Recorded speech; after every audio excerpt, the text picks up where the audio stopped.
এদিকে প্রতীক্ষার অবসান ঘটিয়ে যে পথে দেশে ফিরছেন হাসিনা, খেলা শুরু ভারতের। এ নিয়ে থাকবে আজকের একটি গুরুত্বপূর্ণ প্রতিবেদন। আওয়ামী লীগ শুধু প্রকাশ্যেই আসছে না, ডক্টর ইউনূসের বিরুদ্ধে মামলার প্রস্তুতিও নিচ্ছেন আওয়ামী লীগ পন্থীরা। গুনে গুনে 4টি অপরাধের কারণে অধ্যাপক ডক্টর মোহাম্মদ ইউনূস সহ তার নেতৃত্বাধীন সরকারে যারা উপদেষ্টা ছিলেন তাদের বিরুদ্ধে মামলা করার ঘোষণা দিয়েছেন ঢাকা বিশ্ববিদ্যালয়ের আইন বিভাগের অধ্যাপক শেখ হাফিজুর রহমান কাঞ্চন। এদিকে ২৬ মার্চের আগেই ফিরছে আওয়ামী লীগ। হাসিনার নির্দেশে খেলা ঘুরছে, থাকছে বিস্তারিত প্রতিবেদনে। খেলা কিন্তু আস্তে আস্তে জমে উঠতেছে। জামাতের আমির বলছেন যে স্পর্শকাতর বিষয় প্রকাশ করে দিয়ে শপথ ভঙ্গ করেছেন রাষ্ট্রপতি। সেখান থেকে এক ধাপ আগ বাড়িয়ে নাহিদ বলছেন রাষ্ট্রপতিকে অভিশংসন করে গ্রেপ্তারের দাবি। দেখেন, দুইটা পক্ষ হয়ে গেল। এক পক্ষ বলতেছে রাষ্ট্রপতি শপথ ভঙ্গ করছে, কেন গোপন কথা ফাঁস করে দিল ইউনূসের বিষয়ে, আর সেই জন্য খেপলো দেখেন কারা, জায়গা মতন খেপছে কিন্তু জামাত আর এনসিপি। এদিকে সকল জল্পনা কল্পনার অবসান ঘটিয়ে অবশেষে মার্চেই দেশে ফিরছে শেখ হাসিনা। যে পথে দেশে ফিরবেন শেখ হাসিনা, খেলা শুরু ভারতের। শেখ হাসিনার নির্দেশে দেশে ফিরতে শুরু করেছেন আওয়ামী লীগের নেতাকর্মীরা। এদিকে এবার মামলায় ফেঁসে যাচ্ছেন ডক্টর ইউনূস। যে কোনো সময় বাতিল হতে পারে আওয়ামী লীগের ওপর নিষেধাজ্ঞা, জানালেন তারেক রহমান। তারেকের তত্ত্বাবধানে ঘুরে যাচ্ছে ট্রাইব্যুনালে হাসিনার সাজা রায়। একে একে বাতিল হচ্ছে শেখ হাসিনার বিরুদ্ধে সকল মামলা এবং মুক্তি পেতে শুরু করেছেন আওয়ামী লীগের নেতাকর্মীরা। খুব শীঘ্রই বাংলাদেশের প্রধানমন্ত্রী হিসেবে দেশে ফিরছেন শেখ হাসিনা। এদিকে প্রতীক্ষার অবসান ঘটিয়ে যে পথে দেশে ফিরছেন হাসিনা, খেলা শুরু ভারতের। দিল্লিতে সম্প্রতি আওয়ামী লীগ সুপ্রিমো একটি বৈঠক করেন। বৈঠক হয়েছে ভার্চুয়াল। এই বৈঠক ছিল দলের ওয়ার্কিং কমিটির। তিনি দলের নেতাকর্মীদের বেশ কিছু নির্দেশ দিয়েছেন। এই নির্দেশ ছিল দেশের মধ্যে এবং দেশের বাইরে থাকা দলের নেতাদের দেশে ফেরার বার্তা। সামনেই স্থানীয় সরকার নির্বাচন। সেই নির্বাচনে আওয়ামী লীগ প্রতিদ্বন্দ্বিতা করতে চাইছে, তাই আগে থেকে দলের নেতাকর্মীদের মানসিকভাবে প্রস্তুত থাকার পরামর্শ দিয়েছেন। এখন প্রশ্ন হলো হাসিনা কবে দেশে ফিরবেন। বাংলাদেশে গত ১.৫ বছর ধরে চলেছে রাজনৈতিক টানাপোড়েন। পদ্মাপাড়ে একটি নির্বাচন অনুষ্ঠিত হয়েছে। বিএনপি নিরঙ্কুশ সংখ্যাগরিষ্ঠতা অর্জন করে সরকার গঠন করেছে। তারেক রহমান প্রধানমন্ত্রী নির্বাচিত হয়েছেন। তিনি প্রধানমন্ত্রী পদে শপথও নিয়েছেন। বাংলাদেশে বর্তমানে যে রাজনৈতিক পরিস্থিতি তৈরি হয়েছে তার প্রেক্ষিতে বলা যায় হাসিনার প্রত্যাবর্তন অবশ্যম্ভাবী, আর তিনি ফিরবেন তারেক রহমানের হাত ধরেই। তারেক রহমান কিছুদিন আগে একটি সাক্ষাৎকারে জানিয়েছিলেন তিনি কোনো রাজনৈতিক দলকে নিষিদ্ধ ঘোষণার পক্ষপাতী নন। তার এই মন্তব্য রাজনৈতিক মহলে একাধিক আলোচনার জন্ম দিয়েছে। বলা হচ্ছে জিয়াপুত্র বোঝাতে চেয়েছেন আগের সরকারের এই সব কর্মকাণ্ডের প্রতি তার বিন্দুমাত্র সমর্থন নেই। তিনি গণতন্ত্রে বিশ্বাসী। গণতান্ত্রিক উপায়ে তিনি একটি রাজনৈতিক দলের মুখোমুখি হতে চান। হাসিনার দেশে ফেরার ব্যাপারে সাউথ ব্লক একটা মস্ত বড় চাল চেলেছে। প্রাথমিকভাবে পদ্মাপাড়ের সদ্য সমাপ্ত নির্বাচনের দিকে তাকিয়ে দেখা যাক। বাংলাদেশে নির্বাচনের কোনো সম্ভাবনা ছিল না। অভিযোগ পূর্বতন সরকার প্রধান এবং জামাতের গোপন অভিসন্ধি ছিল বাংলাদেশকে আরও একটি পাকিস্তান হিসাবে গড়ে তোলার। কিন্তু তাদের সেই অভিসন্ধি ধেস্তে গিয়েছে। সেই জামাত এখন তাদের ভুল বুঝতে পেরেছে। রাজনৈতিক বিশ্লেষকদের অনেকেই মনে করছে সাউথ ব্লক নিশ্চিত ছিল বর্তমানে বাংলাদেশের যা রাজনৈতিক পরিস্থিতি তাতে হাসিনার দেশে ফেরার সম্ভাবনা কম। অতএব বাংলাদেশে গণতান্ত্রিক পরিবেশ ফিরিয়ে আনার একটাই উপায়, বিএনপিকে যে কোনো উপায়ে ক্ষমতায় আসীন করা। যে ছকে তারেক রহমানকে দেশে ফেরার ব্যবস্থা করে ভারত, ঠিক সেই ছকে ভারত হাসিনাকে দেশে ফিরিয়ে আনার ব্যবস্থা করতে চলেছে বলে মনে করছে বাংলাদেশের রাজনৈতিক মহল। বেশ কয়েকটি গুরুত্বপূর্ণ পরিবর্তন হয়েছে। সামরিক ক্ষেত্রে পরিবর্তন হয়েছে পুলিশ ও প্রশাসনে। এই পরিবর্তন ইঙ্গিত দিচ্ছে প্রশাসনের সর্বোচ্চ স্তরে যারা আওয়ামী বিরোধী বলে পরিচিত ছিল তাদের সরিয়ে দেওয়া হয়েছে। এটা করা হয়েছে তারেক রহমানের নির্দেশেই। পরিবর্তন আনা হয়েছে বিচার বিভাগেও। বিদ্যুতায়িতের অপরাধ ট্রাইব্যুনালের চিফ প্রসিকিউটর তাজুল ইসলামকে সরিয়ে দেওয়া হয়েছে। এই তাজুল ইসলাম হাসিনা ও তার আমলের প্রাক্তন সমন্ত্রী আসাদুজ্জামান খান কামালকে মৃত্যুদণ্ডে দণ্ডিত করে। তারেক রহমান যদি হাসিনা এবং আওয়ামী লীগের ঘর ওয়াপসি না চাইতেন তাহলে না সেনায় পরিবর্তন আনতেন, না পুলিশ ও প্রশাসনিক মহলে তিনি পরিবর্তন আনতেন। এই আমিনুল ইসলাম ভারত ঘনিষ্ঠ বলেই পরিচিত। তাকে আইসিটির চিফ প্রসিকিউটরের দায়িত্ব দেওয়ার মধ্য দিয়ে তারেক রহমান এই বার্তা দিতে চাইলেন যে তিনি হাসিনার মৃত্যুদণ্ড কার্যকর করার পরিপন্থী। তাছাড়া আওয়ামী লীগের ওপর থেকে নিষেধাজ্ঞা প্রত্যাহার করা না হলে তার স্বচ্ছ ভাবমূর্তি কালিমালিপ্ত হবে। তিনি দেশে ফেরার আগে দেশে ফিরে একটা কথা বলেছিলেন, নতুন বাংলাদেশ। সেই নতুন বাংলাদেশ আওয়ামী লীগকে বাদ দিয়ে কোনোভাবেই সম্ভব নয়। তাছাড়া জামায়াত এখন প্রধান বিরোধী দল। সরকারকে তারা নানা ইস্যুতে বেগ দেবে। তাই জামাতের সঙ্গে মোকাবিলা করতে হলে দরকার এমন একটি রাজনৈতিক দলের। সেক্ষেত্রে আওয়ামী লীগ ছাড়া তার সামনে আর কোনো বিকল্প রাজনৈতিক দল নেই। সুতরাং তারেক রহমান যে কোনো মূল্যে হাসিনাকে দেশে ফেরার ব্যবস্থা করবেন। আর আওয়ামী লীগ যাতে আবার জাতীয় রাজনীতিতে ফিরে আসতে পারে সেই ব্যবস্থাও তিনি করবেন। রাজনৈতিক বিশ্লেষকেরা সেটাই দৃঢ়তার সঙ্গে বিশ্বাস করেন। এদিকে ২৬ মার্চের আগেই ফিরছে আওয়ামী লীগ। হাসিনার নির্দেশে খেলা ঘুরছে, ফের মুখ খুললেন হাসিনা। তবে এবার না পূর্বতন সরকার প্রধান মোহাম্মদ ইউনূসের বিরুদ্ধে, না বিএনপি চেয়ারম্যান তথা বাংলাদেশের নবনির্বাচিত প্রধানমন্ত্রী তারেক রহমানের বিরুদ্ধে। তিনি তার দলের নেতাকর্মীদের উদ্দেশ্যে সুনির্দিষ্ট কয়েকটি বার্তা দিয়েছেন। সেই বার্তা ভোকাল টনিকের মতো কাজ করছে। হাসিনার বার্তা পেয়ে দলের শীর্ষ নেতৃত্ব থেকে শুরু করে তৃণমূল স্তরের নেতাকর্মীরা রীতিমতো চাঙা। দলীয় নেতা যারা দেশের বাইরে বিভিন্ন স্থানে রয়েছেন তাদের দেশে স্বভূমিতে ফিরে গিয়ে মাঠে নামার পরামর্শ দিয়েছেন। হাসিনা সম্প্রতি দিল্লিতে ভার্চুয়াল বৈঠক করেন। বৈঠক ছিল দলের ওয়ার্কিং কমিটির। দীর্ঘ কয়েক মাস দিল্লিতে নিবৃত বাসের পর এবার করলেন দলের ওয়ার্কিং কমিটির বৈঠক। এর আগে তিনি কখনো গণমাধ্যমে সাক্ষাৎকার দিয়েছেন, কখনো অডিও মেসেজে দলীয় কর্মীদের বার্তা দিয়েছেন। কিছুদিন আগে তিনি বাংলাদেশের সদ্য সমাপ্ত নির্বাচন নিয়েও প্রতিক্রিয়া দিয়েছেন। বাংলাদেশে পালা বদলের প্রেক্ষিতে আওয়ামী লীগের ওয়ার্কিং কমিটির বৈঠক নিঃসন্দেহে গুরুত্বপূর্ণ। ওয়ার্কিং কমিটির বৈঠকে হাসিনা ছিলেন অত্যন্ত আত্মপ্রত্যয়ী। রাজনৈতিক মহলের একাংশ মনে করছে হাসিনাকে সুনির্দিষ্ট কোনো প্রান্ত থেকে এই বার্তা দেওয়া হয়েছে যে বাংলাদেশে রাজনীতিতে বৃহৎ পরিসরে নামার জন্য আওয়ামী লীগকে রাস্তা তৈরি করে দেওয়ার একটা প্রক্রিয়া শুরু হয়েছে। সেই বার্তা পাওয়ার পরেই আওয়ামী লীগ সুপ্রিমো দলের ওয়ার্কিং কমিটির বৈঠক করলেন। আওয়ামী লীগের ওয়ার্কিং কমিটির সভায় শেখ হাসিনা সুনির্দিষ্টভাবে কয়েকটি নির্দেশ দিয়েছেন। কলকাতায় দলের এক প্রিসিডিয়াম সদস্যের বাড়িতে এই ভার্চুয়াল বৈঠকের আয়োজন করা হয়। ওয়ার্কিং কমিটির বৈঠকে শেখ হাসিনা বলেছেন, দেশের বাইরে দলের যেসব নেতা রয়েছেন তাদের অবিলম্বে বাংলাদেশে দ্রুত ফিরে যেতে হবে। দেশে গিয়ে তাদের কাজ হবে দলের পদ্মাপাড়ের নেতাদের চাঙা করে তোলা। সামনেই আসছে স্থানীয় সরকার নির্বাচন। সেই নির্বাচনে আওয়ামী লীগের পক্ষ থেকে প্রার্থী করা হবে। শেখ হাসিনা এটাও জানিয়ে দিয়েছেন, দলের যেসব নেতাকর্মীদের বিরুদ্ধে অবৈধ সরকার মিথ্যে অভিযোগে মামলা দায়ের করেছে তাদের জন্য আদালতে আইনি লড়াইয়ের প্রস্তুতি নিতে হবে, তাদের জামিনের ব্যবস্থা করতে হবে। দলের যেসব নেতাকর্মী জেলে রয়েছেন তাদের জেল থেকে ছাড়িয়ে আনার ব্যবস্থা করতে হবে। আওয়ামী লীগ সুপ্রিমো পরামর্শ দিয়েছেন বিদেশে থাকা দলের নেতাদের জন্য। তাদের জন্য দলনেত্রীর পরামর্শ, তাদেরও দেশে ফিরতে হবে, দরকার হলে আদালতে আত্মসমর্পণ করতে হবে। দলের শীর্ষ নেতৃত্ব একটি বিষয়ে বেশ সন্দিহান। তাদের মতে তারেক রহমান প্রধানমন্ত্রী হয়েছে, বিএনপি সরকার গঠন করেছে, কিন্তু না প্রধানমন্ত্রী, না বিএনপি, না সরকারের কোনো মন্ত্রী ইঙ্গিত দিয়েছেন যে আওয়ামী লীগের ওপর থেকে নিষেধাজ্ঞা প্রত্যাহার করা হবে। তারপরেও হাসিনা কি করে প্রবাসে থাকা দলের নেতাদের দেশে ফিরে সক্রিয় রাজনীতিতে নামার পরামর্শ দিয়েছেন? তারেক রহমান আওয়ামী লীগের ওপর থেকে নিষেধাজ্ঞা প্রত্যাহারের বিষয়ে সুস্পষ্টভাবে কিছু জানাননি। তবে তিনি একটি সাক্ষাৎকারে জানিয়েছে কোনো রাজনৈতিক দলকে নিষিদ্ধ ঘোষণার পক্ষে তিনি নেই। আজ যদি তিনি বিরোধী কোনো রাজনৈতিক দলকে নিষিদ্ধ ঘোষণা করেন তাহলে আগামী দিনে তার দলকে নিষিদ্ধ ঘোষণা করা হবে না, এমন নিশ্চয়তা কোথায়? রাজনৈতিক বিশ্লেষকদের মতে তারেকের এই বক্তব্যই হাসিনার মনের জোর আরও বাড়িয়েছে।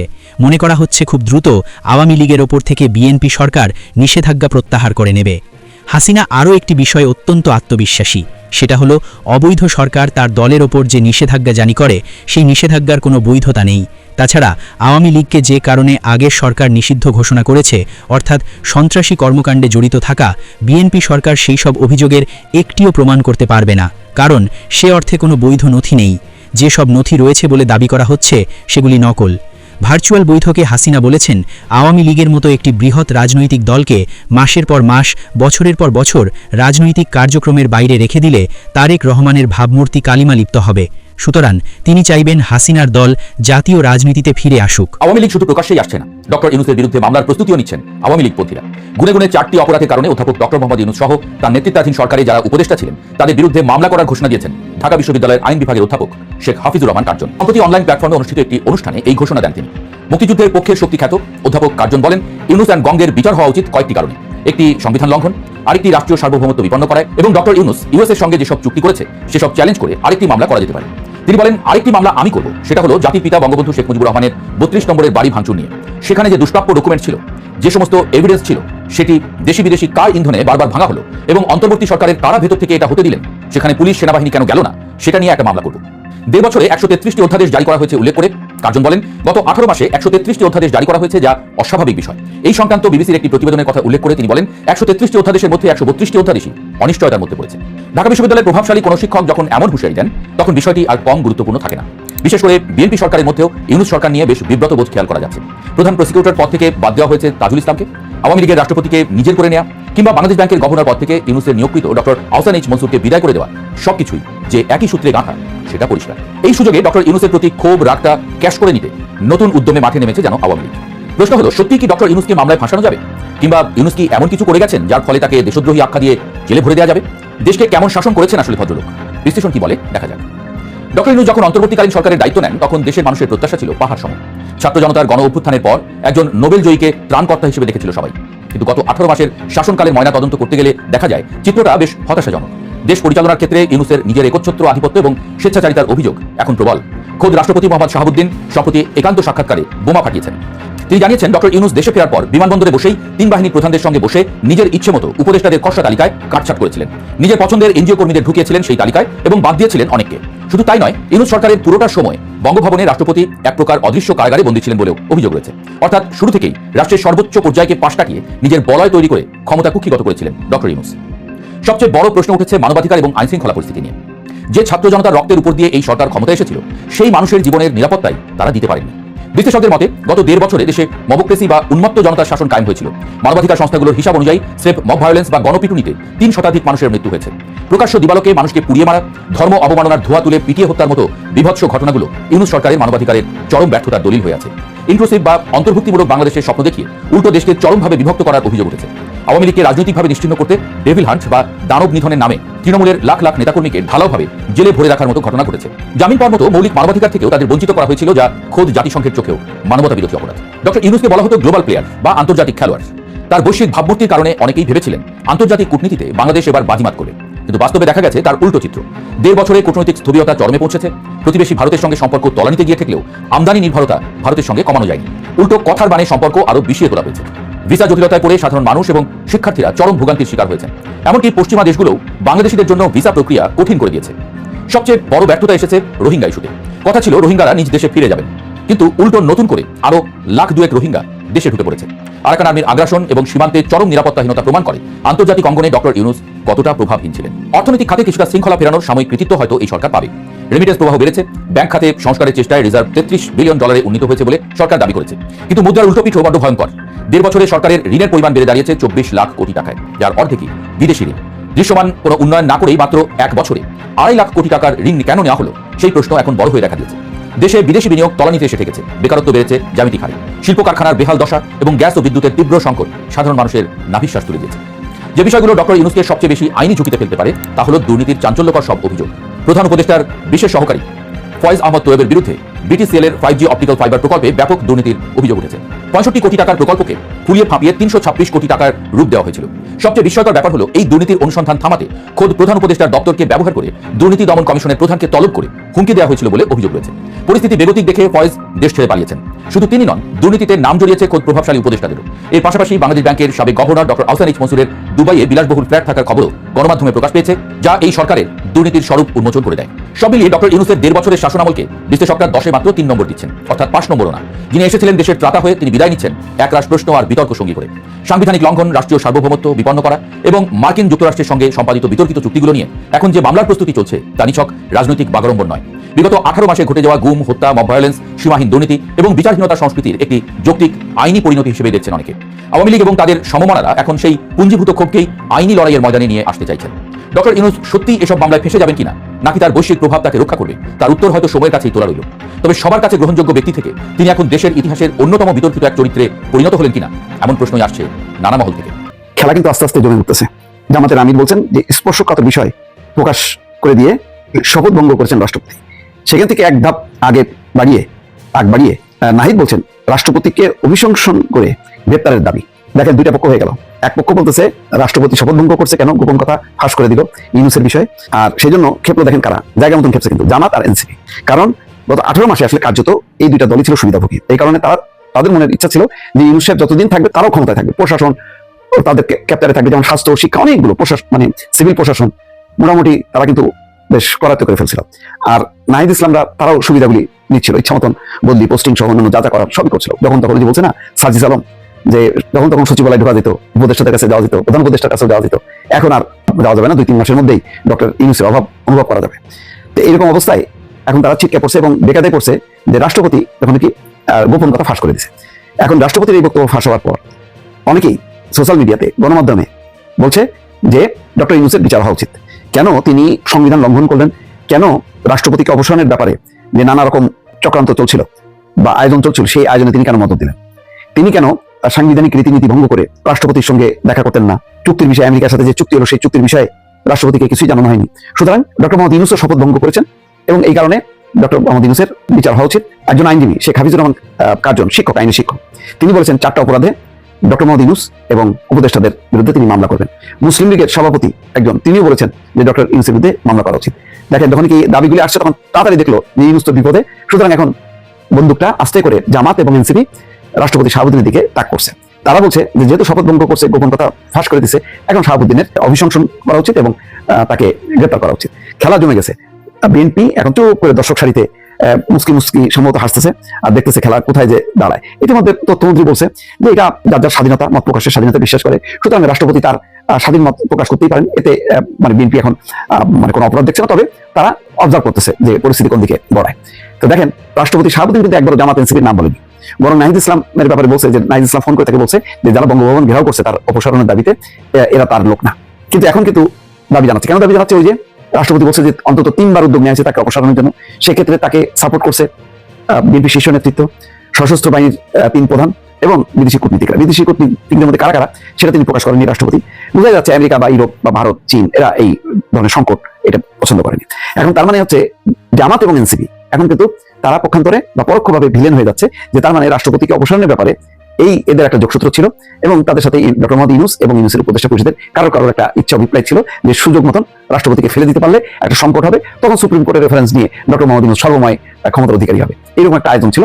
কিন্তু বিদেশিদের চাপ, নানা আইন শৃঙ্খলা পরিস্থিতি নিয়ন্ত্রণের বাইরে যাওয়া সব মিলায় ডক্টর মোহাম্মদ ইউনূস দেখছে যে বিপদ, এটা নিয়ে আর খেলাধুলা করা যাবে না। একসময় তিনি যেমন রাজনৈতিক দল গঠন মানে উদ্যোগী হয়েও পরে সেটাকে বিলুপ্ত করে দিয়েছিলেন, ঠিক একইভাবে তিনি মানে হয়তো আমি যেটা ধারণা করি যে হয়তো মনে করছিলেন যে তিনি বলছেন না যে অনেকে তাকে 5, 10, 50 বছর পর্যন্ত ক্ষমতায় থাকতে পারে, তিনি হয়তো মনে মনে চিন্তা করছিলেন যে সবাইকে বোকা বানায় দিয়ে তিনি একটা লম্বা সময় ক্ষমতায় থাকবে এবং সাপোর্ট করবে তরুণরা, কিন্তু তরুণরা যে আস্তে আস্তে ধ্বংসস্তূপে পরিণত হবে এবং জামাতও যে বিএনপির সাথে কুলায় উঠতে পারবে না সেটা তিনি বুঝতে পারেননি, ফলে সেটা ধূলিসাৎ হয়েছে। কিন্তু যেটা হয়েছে রাষ্ট্রপতিকে কোণঠাসা করে রাখছে, রাষ্ট্রপতিকে এক ধরনের গৃহবন্দী করে রাখছে। শাহাবুদ্দিন বিদেশে যেতে পারেননি, এমনকি ঈদের জামাতেও পর্যন্ত অংশ নিতে পারেননি।